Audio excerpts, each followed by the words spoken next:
Hello दोस्तों, आप देख रहे हैं एएसआर फैक्ट्स। आज की वीडियो में जानेंगे structure of IAS Indian administrative service, यानी कि भारतीय प्रशासनिक सेवा। यह भारत सरकार की सर्वोच्च प्रशासनिक सिविल सेवा है। कैंडिडेट का सिलेक्शन संघ लोक सेवा आयोग यूपीएससी द्वारा आयोजित सिविल सेवा परीक्षा के माध्यम से किया जाता है। यह 3 अखिल भारतीय सेवाओं आईपीएस और आईएफओएस में से एक है और अधिकार और जिम्मेदारी के मामले में सर्वोच्च रैंकिंग वाली सिविल सेवा मानी जाती है। आईएएस ऑफिसर्स का प्रमोशन और उनकी पोस्ट को 3 कैटेगरी में अच्छे से समझा जा सकता है: सेंट्रल, स्टेट और डिस्ट्रिक्ट या फील्ड लेवल पर। सबसे पहले आता है एसडीएम, सब डिविजनल मजिस्ट्रेट, यानी कि उप प्रभागीय अधिकारी या उप जिलाधिकारी। एक आईएएस ऑफिसर की शुरुआती पोस्टिंग एसडीएम के रूप में ही होती है। ज्वाइनिंग से 4 वर्ष तक अनुमंडल यानी कि सब डिवीजन का प्रमुख होता है। अगली पोस्ट आती है एडीएम, एडिशनल डिस्ट्रिक्ट मजिस्ट्रेट, यानी कि अपर जिलाधिकारी। एक आईएएस ऑफिसर 4 से 6 वर्षों के अंदर एडीएम बन जाता है और जिले में डीएम की सहायता करता है, जैसे राजस्व मामले देखना और जिलाधिकारी की अनुपस्थिति में उनके सभी कार्यों को संभालना और कानून व्यवस्था बनाए रखना। अगली पोस्ट आती है डीएम, डिस्ट्रिक्ट मजिस्ट्रेट,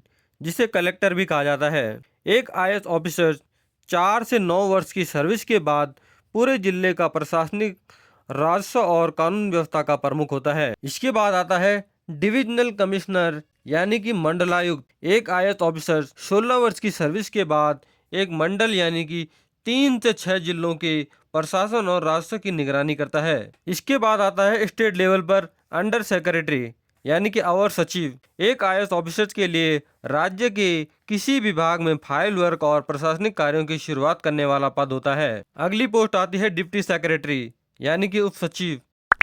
एक आईएएस ऑफिसर 4 वर्षों बाद डिप्टी सेक्रेटरी के रूप में विशिष्ट शाखाओं का प्रबंधन और अंडर सेक्रेटरी की फाइलों की समीक्षा करता है। अगली पोस्ट आती है ज्वाइंट सेक्रेटरी, यानी कि संयुक्त सचिव। एक आईएएस ऑफिसर 6 से 9 साल की सर्विस के बाद ज्वाइंट सेक्रेटरी के रूप में मध्य स्तर का पर्यवेक्षक, जो कई प्रशासनिक शाखाओं को संभालता है।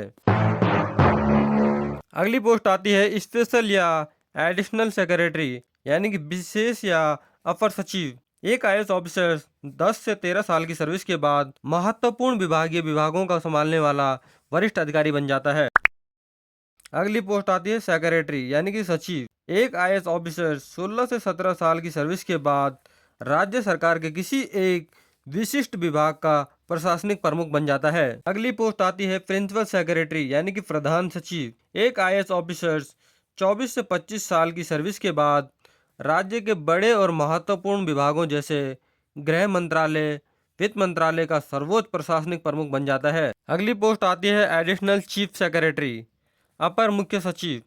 एक आईएएस ऑफिसर 30 साल की सर्विस के बाद एडिशनल चीफ सेक्रेटरी के रूप में वरिष्ठतम विभाग या प्रमुख, जो सीधे मुख्य सचिव को रिपोर्ट करता है। अगली पोस्ट आती है चीफ सेक्रेटरी, यानी कि मुख्य सचिव। एक आईएएस ऑफिसर 35 से 37 साल की सर्विस के बाद राज्य का सर्वोच्च रैंकिंग वाला आईएएस अधिकारी और पूरी राज्य प्रशासनिक व्यवस्था का प्रमुख होता है। अब आता है सेंट्रल लेवल पर पहली पोस्ट असिस्टेंट सेक्रेटरी। एक आईएएस ऑफिसर लवासना से ट्रेनिंग पूरी करने के बाद शुरुआती 3 महीनों के लिए केंद्र सरकार के मंत्रालयों में दी जाने वाली पहली पोस्टिंग असिस्टेंट सेक्रेटरी की होती है। अगली पोस्ट आती है अंडर सेक्रेटरी। एक आईएएस ऑफिसर 4 वर्षों की सर्विस के बाद अंडर सेक्रेटरी के रूप में मंत्रालय के किसी विशिष्ट विंग में फाइलों की शुरुआती समीक्षा और प्रशासनिक कार्यों को संभालने वाला पद होता है। अगला आता है डिप्टी सेक्रेटरी। एक आईएएस ऑफिसर 6 से 9 साल के सर्विस के बाद डिप्टी सेक्रेटरी के रूप में मंत्रालय के भीतर विशिष्ट शाखाओं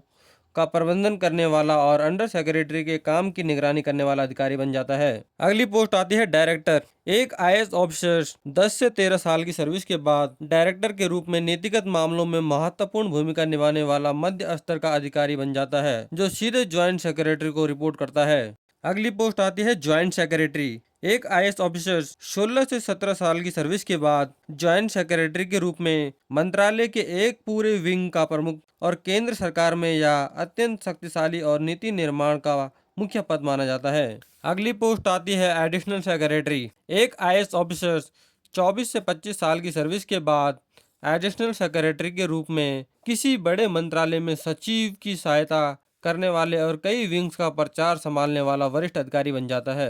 अगली पोस्ट आती है सेक्रेटरी। एक आईएएस ऑफिसर 30 साल की सर्विस के बाद सेक्रेटरी के रूप में किसी भी केंद्रीय मंत्रालय या विभाग का प्रशासनिक प्रमुख या सीधे केंद्रीय मंत्री को रिपोर्ट करता है और देश की नीतियां तैयार करते हैं। अगली पोस्ट आती है कैबिनेट सेक्रेटरी।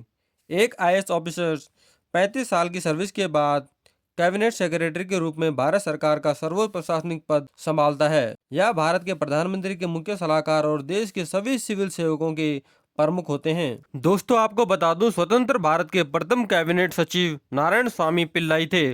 उन्होंने वर्ष 1950 से 1953 तक इस पद पर कार्य किया था। गाइड, आई होप कि अब आपको आईएएस ऑफिसर्स की रैंक और पोस्ट को अच्छी तरह समझ गए होंगे। अगर आपको आईपीएस ऑफिसर्स और आईएफएस ऑफिसर्स के बारे में जानना है तो लिंक डिस्क्रिप्शन में है। और ऐसे इंटरेस्टिंग और इन्फॉर्मेटिव वीडियोज के लिए एसआर फैक्ट्स को फॉलो और सब्सक्राइब कर दें।